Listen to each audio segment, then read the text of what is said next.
What's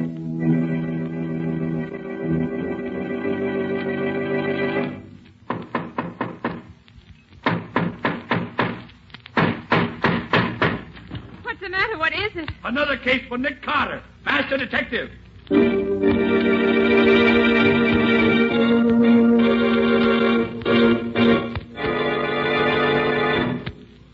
Yes, it's another case for that most famous of all manhunters, the detective whose ability at solving crime is unequaled in the history of detective fiction. Nick Carter, Master Detective. Tonight's curious adventure... Death in the Pines. For Nick Carter and the mystery of the murdered driver.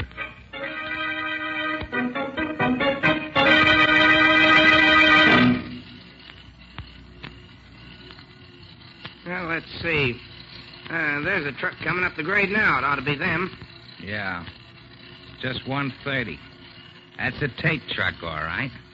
Now, you guys know what to do. We've done it often enough before. Sure. All right. Get going. When the truck gets close enough, I'll put the searchlight in the driver's face like before. He'll stop fast enough. Here goes, guys. Hey, what the blazes goes on here? What's the big idea? Get those hands up, wise guy, and get down out of that cab. You guys can't get away with this. You want to stay alive, get down out of that cab and keep quiet. And bring your helper down with you. You're a bunch of crooks. Don't. They got us. There ain't nothing we can do. Okay, boys, get busy. Get up on that truck and get that stuff dumped out in the road. Okay, sir. Shake it up, boys. We want to get out of here. Hey, keep your boys moving, Jake. We got another one to take care of yet. Hey, I know that voice. So you're the guy who's in back of all this hijacking. Now I know you. Yeah? Well, I hope you're tired. Oh! What's the idea? What'd you have to kill him for? Shut up, punk. You don't want to get bumped off, too. But you didn't have to kill him. Shut up. Hey, that changes our plans a little, Jake. Get your men down off the truck. Pick these two stiffs up and put them back in the cab of the truck. Then put a hole in the gas tank and touch a match to it. Okay, boys, come on down. There won't be much left for the cops to work on when they get here, which is all right with me. I don't like to see them get killed, but when they know too much, it's the only way.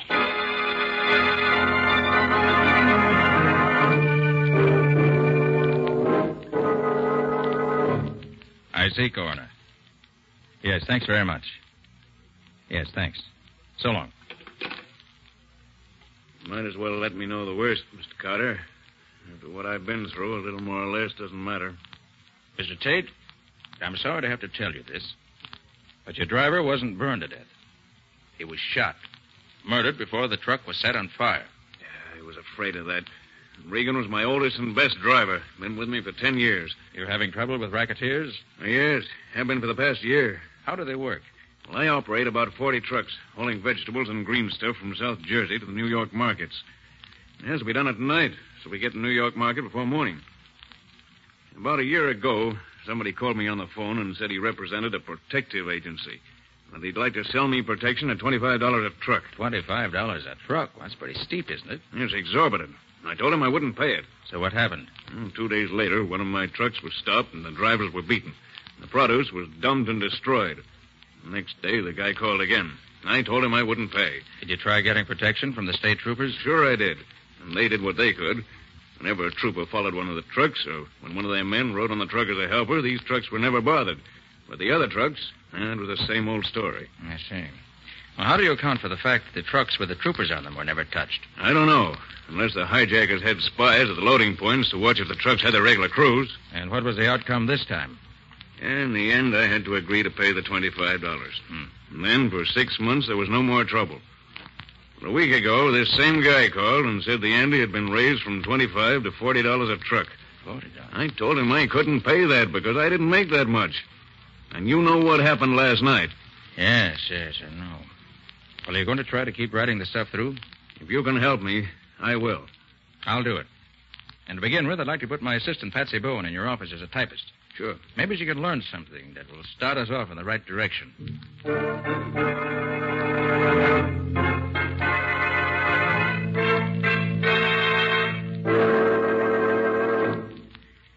Well, Patsy, did you have a nice eventful day in Tate's office? I learned a few things, Nick, if that's what you mean. Good.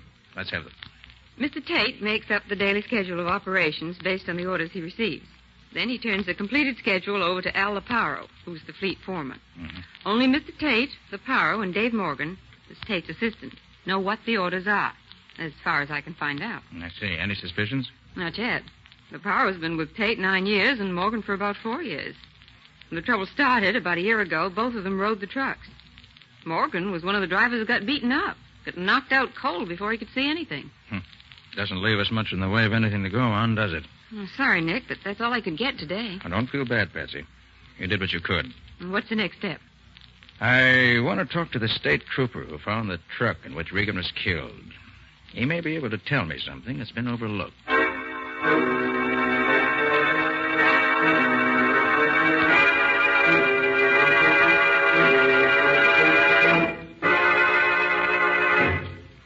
You say you read my report, Mr. Carter. I don't know that I can tell you anything else. Were you on the state police force when Tate started having his trouble about a year ago? Yes, I was. Well, that business of the hijackers never picking on a truck guarded by state troopers needs explaining. Could there have been any leak from this end? Absolutely not. I rode several of the trucks myself. None of us ever knew where we were going until Tate's office gave us our orders. And we went out on the road just as soon as we got those orders. Good. Then the leak must be on Tate's end. Now, the next thing. Your report gives the impression that the thugs simply stopped Tate's truck, killed the driver in cold blood, and then burned the truck for good measure. Was that your personal impression? Well, no. Ah. When I first got there, I was suspicious because the truck hadn't gone off the road or collided with anything that would cause a fire or a wreck. Then I remembered that Tate's trucks had been having trouble a while back, so I took another look around. And the result of that second examination? The truck was surrounded by crates which had been thrown off the truck. Crates that were smashed and broken, but not burned. Now, if the hijackers were going to burn the truck, why bother to throw all those crates off the truck first? It just didn't make sense. That's what I wanted to know. I'd say the gang started out to do the usual job, smashing the cargo and manhandling the crew. But then something happened. Something that made them switch their tactics. And they did something they had never done before. They killed the driver. Yeah, that explanation would fit the facts as I saw them. But what do you suppose caused the change in plan? Well, I could make a guess, maybe. Tate told me that Regan was his oldest driver. Yeah? Now, somebody in Tate's outfit must be in league with the hijackers. That's the only way they could know as much as they do. I believe that Regan recognized one of Tate's men in the hijack gang. Sure. And that fits right in with the idea that somebody in Tate's outfit was crossing him. Yes, Mr. Carter, I believe you've hit something.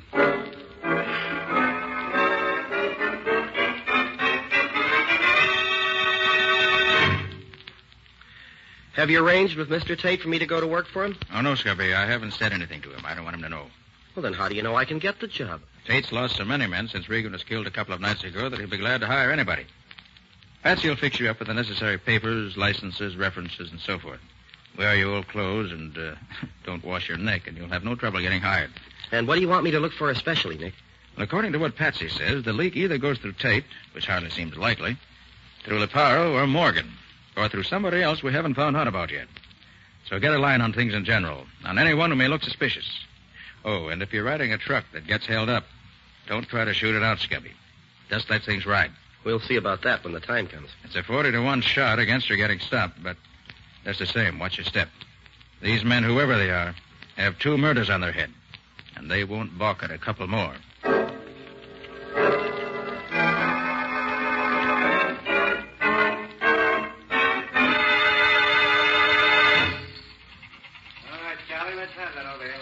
Men looking for jobs, line up over here. New men over here.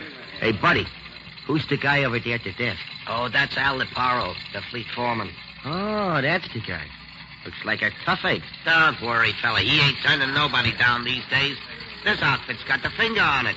They had 40 men walk out on him yesterday. And I got a hunch this new gang ain't gonna last long either. Oh, you mean on account of the killings the other day? Yeah, that and the beating up of a couple of other drivers. Recently? Yeah, night before last. Hey, that ain't so good, is it? Ah, what's the difference? A job, ain't it? Hey, who's the other guy? Huh? Oh, that's Dave Morgan, old man Tate's assistant. All right. Report to the garage at once. Next? Mike Clausen's the name, Mr. Leparo. Here are me papers. Mm-hmm. You worked here before, ain't you? Sure. I drove for you Yeah, never mind that. You ain't working here no more. Right, Morgan?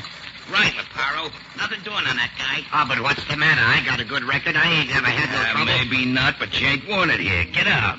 Next. Ah, the big bum. Who's next? Oh, me. The name's Wilson. Where's your papers? Oh, yeah. Here. Mm-hmm. Wilson, huh? Yeah. Okay, you're hired. Report to Matt Steiger on truck number 11.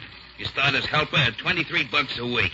Satisfied? Sure, boss. Okay by me. Tell Steiger he picks up his load tonight at Freeman's Farm down South Jersey. He knows where it is. Get going. Right. Thanks.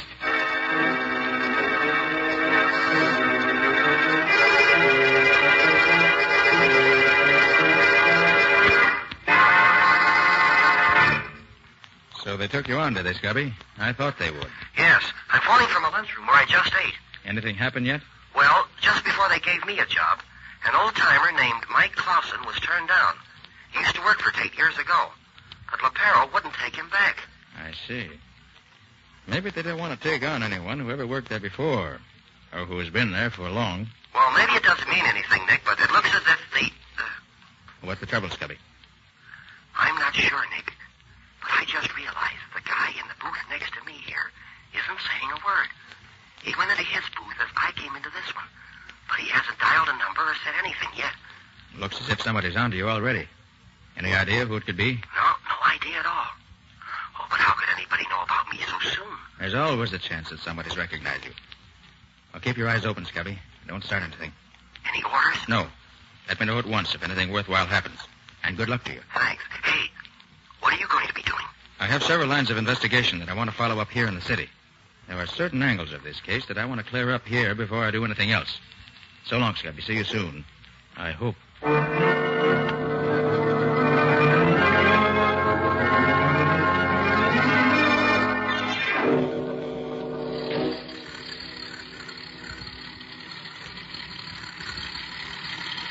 Gosh, Matt, driving one of these trucks is no sense, is it? How do you mean, kid? Well, I've been driving the truck around in the city, and it ain't been like this at all. We spent the afternoon loading the stuff on the truck. Now we got to spend all night riding it back to town. You don't like it, huh? I'm beginning to think it wasn't such a bright idea, hiring on with this Tate outfit. Especially with a chance of getting beat up throwing in free. Ah, cheer up. You might ride for weeks and never... Hey, what's the matter? What you stopping for? Somebody is signaling us with a flashlight to stop. I wonder Oh, what... no, don't stop, Matt. It may be a holdup. Remember old man Tate's orders? No truck stop for nothing. Oh, it's the state troopers. Nothing to worry about. Oh, yeah. Yeah, I can see the uniform now. Okay. I'll get out and see what he wants. Hey, what's the matter, officer? What... Hey, that's a phony uniform. You're no regular cop. This is the guy, all right. One of you fellas take care of the driver. Look out, Matt! Come down out of that cab, fella. You know what's good for you. Matt, it's a trap. Shut up, Dick, and don't move. I got you covered. Now, don't try to pull you out. No! Hey, like that. Cut it out. There, that takes care of you, you rat. Now for the other. Here you are, copper. Oh, Matt! Matt! Not yet. Here. Oh. You won't do no more fighting for a while. Okay, boys, come on.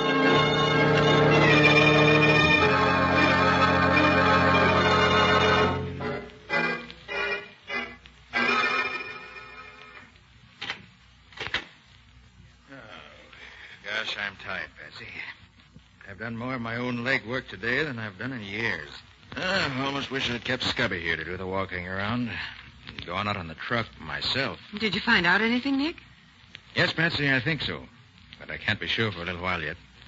Not until I get some more answers to some of the thousands of questions I've asked today. There have been several messages for you. I think this is probably the only one that's really important. Here. Oh, thanks. I thought so. He's trying to borrow money. At least all that much of it. Makes me positive I'm on the right track. Any report from the state troopers, Patsy? Yes, they think they've located the place. They're going to call you later this evening when they get the details. Good. That'll give me time to join them before they make the raid. I don't want to miss being in at the kill.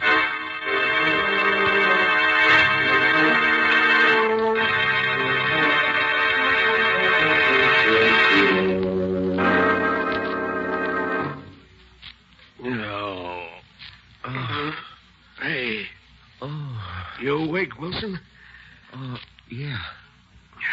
Oh, who are you? That's Tiger, your driver. Oh, yeah, I remember now. They stopped us. I tried to fight, and they knocked me out. How about you? Yeah, they conked me, too. Yeah? I wonder why they didn't shoot us and be done with it. Yeah, I wonder. Hey, where are we now? Any idea? No, but I seem to remember taking a long ride last night after we left the truck. I wonder what time it is. I don't know. It's still dark, though. Yeah. Hey, Wilson, I've been wondering. I heard one of them thugs call you Dick and Copper when they were scrapping with you. Are you a copper? Well, kind of one, yeah. Just trying to get a line on what's going on in this Tate outfit. Yeah? But how in heck did that guy know it was me? Did Tate know what you are? No. Nobody knew about me working for Tate but me and my boss. Hey, wait a minute. What? Right after I got the job, I phoned my boss, and somebody in the next phone booth overheard what I told him. Boy, they trapped me neat as you please. They probably was afraid of you. Looks like it. Well, the first thing to do is to get out of here. Well, I've been working at the ropes that they got my hands tied together with, and I can't budge them at all. They're too tight for me. Well, I think maybe I can get mine loose if I have time. I think my boss taught me several tricks to get out of ropes like this. Yeah? Guess you'll have to get us out of this one, then. I can't. Hold it, Matt. Yeah, somebody's coming. Time we got that red-headed punk waked up. Boss is due any minute now. With pleasure. Come on, you. Leave me assist you to a chair. Sorry you can't walk by yourself tied up like that, but that wouldn't be etiquette. Come on. Cut the comedy. Wake up, you. Come on, copper. Get them eyes open. Oh, hey. Hey, what's the matter? Hey, what you trying to do? There you are, Mike. You want me to soften him up for you? Let's see if he talks first. Maybe he'll talk without any persuading. Well, okay, but I hope he needs some waking over. I enjoy that. All right, punk. You gonna talk? Talk about what? There's no use stalling.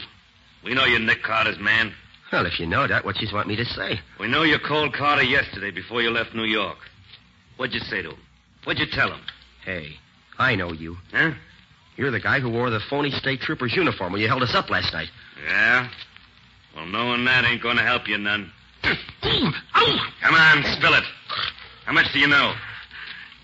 Okay, he ain't gonna talk, Mike. It's gotta be a real job. I gotta go to work on him. Yeah, I guess you're right, Jake. Oh. Go ahead, make it good. Sure.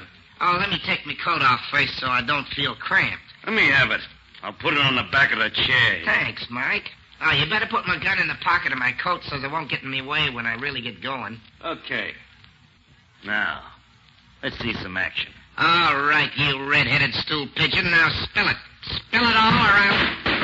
What the... Come on, Jake. There's trouble out there. Well, that's a funny one. Matt, do you see what I see? What do you mean? Jake left his coat hanging on the back of that chair there. There's a gun in the pocket of that coat. Oh, boy, what a break if we can only get loose. Just a minute. My hands are almost free. Good. Wait a minute. There. Now, get the feet loose. There. Yeah, that does it. Now the gun. Now let him come back. Hey, what's... Drop that gun. You're covered. Oh, yeah? Well, this'll show. Yeah. Oh, you would you? Here. Oh, you killed me. You killed me. You got him, Wilson. Get me loose and I'll give you a hand. They'll be back in here. Right. The gun is empty. Gee, we're in a spot. He killed the boss. Come on. Uh-oh. Yeah, the boss is dead. I'm getting out of here. Yeah, let's Wait a get minute. going. Listen, Miss Rose, listen. They're leaving. Yeah. Wait a minute. There you are, Matt. Oh, gee. Thanks, Wilson. Gosh, am I glad to get out of them ropes. Hey, Matt, this is the screwiest thing I ever heard of. Yeah. Why do you suppose they beat it off like that? You got me. But come on, let's get out of this place. They might come back as fast as they went out. Yeah. Okay, give me a chair. I'll break this door down for you. Okay.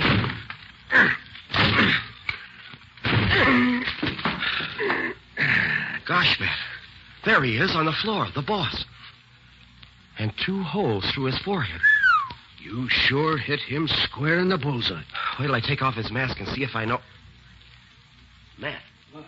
Your It's Mr. Tate. Who? The owner of the trucking company. Mr. Tate? Yeah. Tate racketeering his own business? Attacking his own trucks? But that doesn't make sense, Matt. Boy, I'll say it doesn't. Why should he want to destroy his own business? And why would he ask Nick to investigate? Hey, we got to get out of here. Yeah. Or we're going to get out. Maybe some more of them in there. Can you see him? Yeah.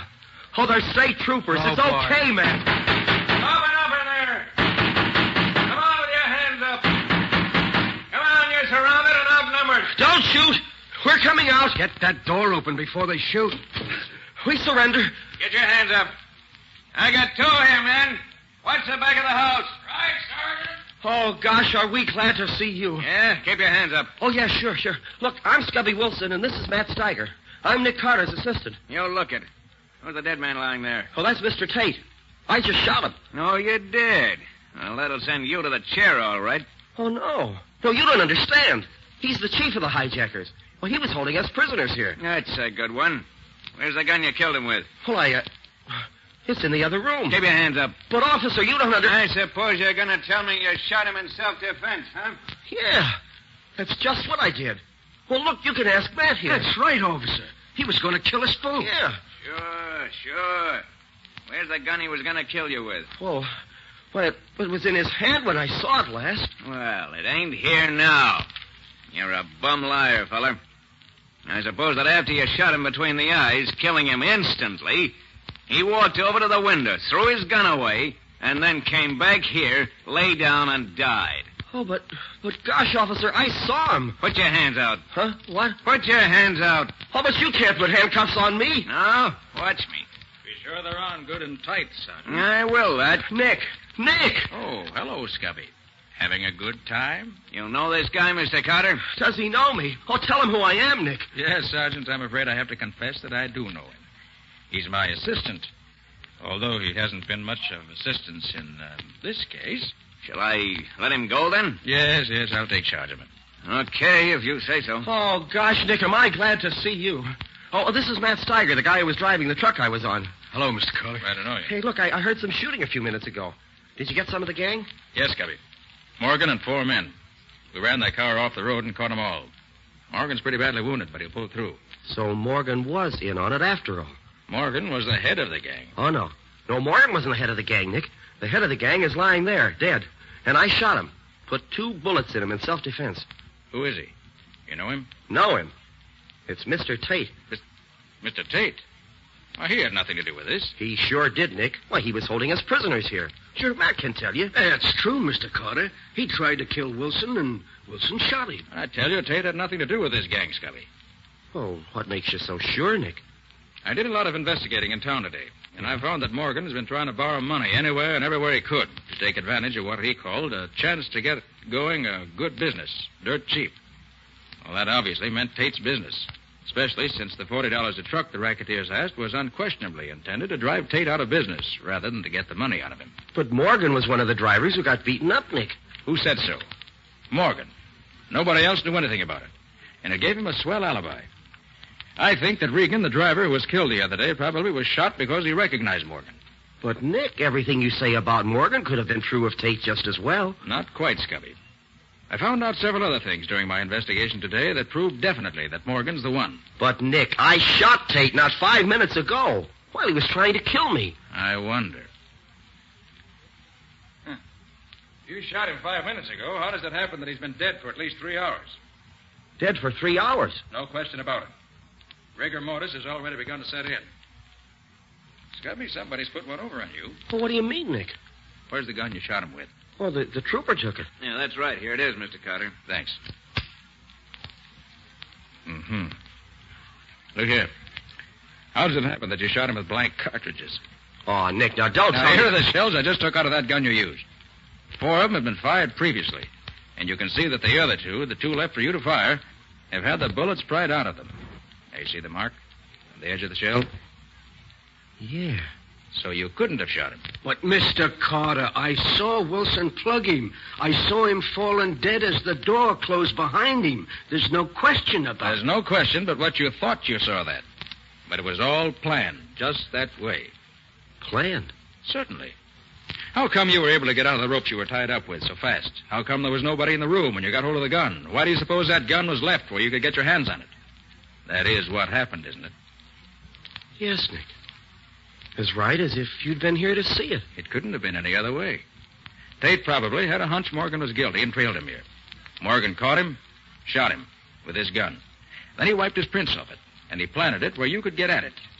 Then, at the psychological moment, Morgan, with a mask over his face, opened the door so you could see him and shot at you. Then you shot at him, as he knew you would, using the 2 shells he had left in the gun for you. The 2 shells with no bullets in them. Then he pretended to fall dead, carefully shutting the door as he did so that you couldn't see what happened next. Oh, I see, Nick. And then he put Tate's body there by the door with a mask over his face. Right. Gosh. When you opened the door, there was Tate's body, shot through the head with the very gun you held in your hand. A gun on which the police would find your fingerprints, and yours only. Morgan would have made sure they found it. Boy, what a setup. It was perfect. Matt would have had to swear he saw me do it. And I was so completely fooled that... Why, I would have confessed to the murder in any court in the country. Yes, Scubby. You still trust too much to what you hear and see.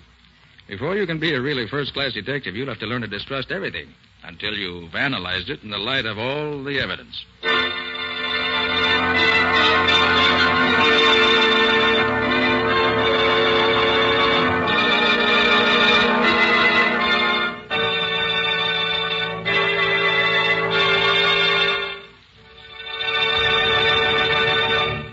This has been another of the strange adventures of Nick Carter, Master Detective, which are brought to you regularly at this time by WOR Mutual.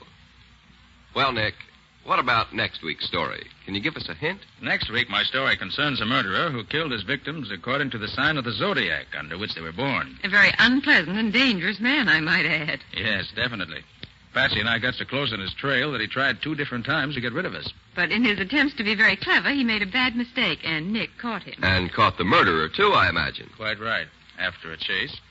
I call the story The Horoscope Murders. So long. See you next week. So long. So long to you, Nick and Patsy. In the strange adventure you have just heard, Nick Carter was impersonated by Lon Clark, Patsy by Helen Choate, Scubby by John Kane. Original music was played by Lou White. The entire production was written and directed by Jock McGregor.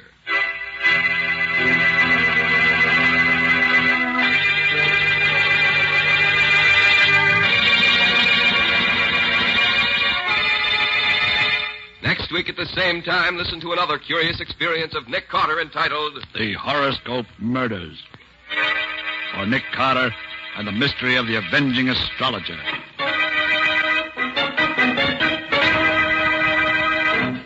This story is a copyrighted feature of Street and Smith Publications, Incorporated. The Return of Nick Carter is produced in the studios of WOR and is broadcast over most of these stations every Saturday evening at 7 o'clock Eastern War Time.